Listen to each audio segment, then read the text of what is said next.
The Northshire Bookstore, one of the best-known shops in Manchester, and one of the independently owned bookstores which has bucked the trend towards online shopping by celebrating the in-store experience, has been sold. Its sister store in Saratoga Springs, New York, was also part of the sale of the business by the Morrow family, which has owned and operated the bookstore since its beginnings across the street from its present location at the intersection of Main and Bonnet Streets. The sale was announced on April 30th. The new owners are Clark and Lou French, two long-term residents of Manchester, who will be taking the reins of running the iconic bookstore from Chris Morrow, who has been involved with the store full-time since 1998. We had a chance to talk with both Chris Morrow and Clark French since then to learn more about the sale and what the future holds for the bookstore. Yeah, I guess the main question and the obvious one is what prompted you to sell at this point?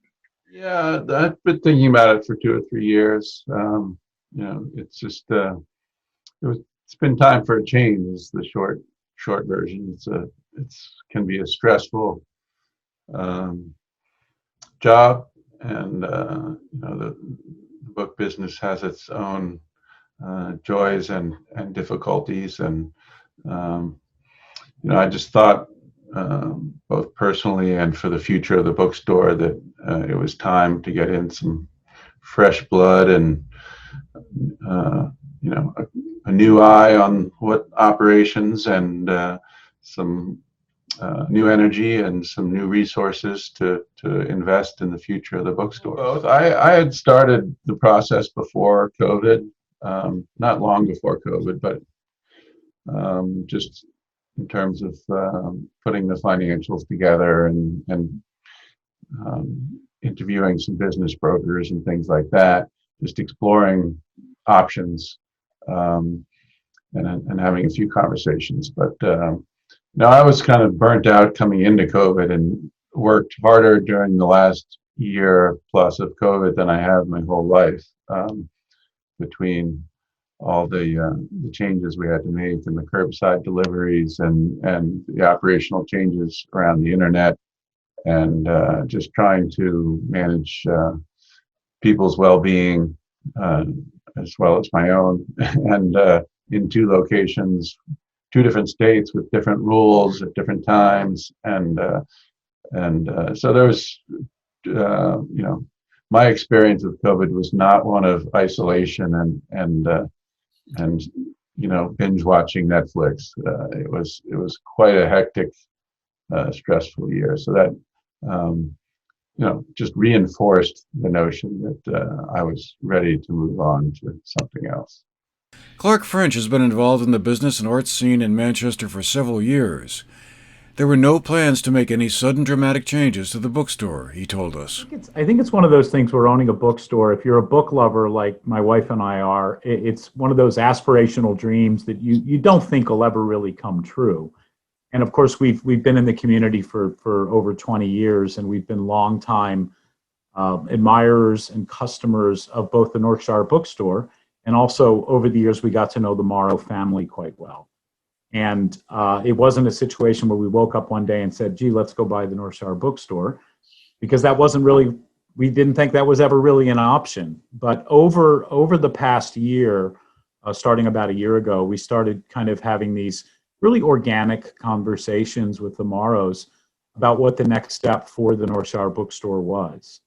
And after many discussions, and we kind of settled that maybe it would be a good fit for us, as the Morrows were thinking about maybe, passing the torch.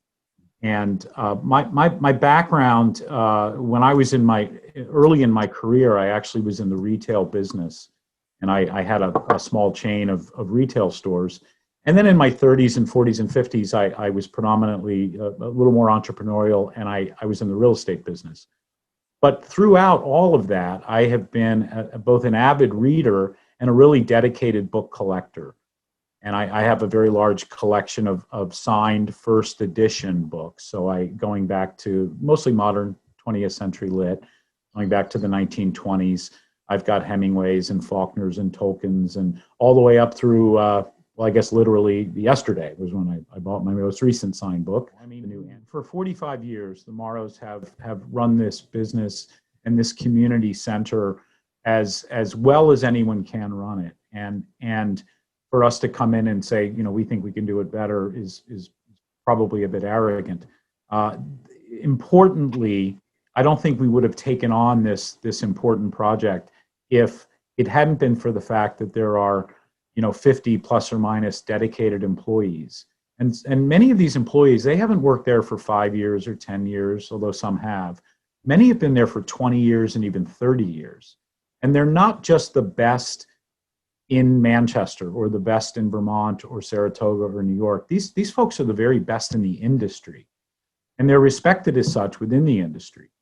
They really know how to run a store. What we can best do is support them and give them, leadership and guidance. But it truly is not broken. And what we need to be able to do is just kind of ensure that it survives for 2 or 3 more generations. For many, the main thing is that the bookstore will remain in local hands and will remain the fixture and attraction to Manchester it has been for the past 45 years. For the GNAT-TV News Project, I'm Andrew McKeever.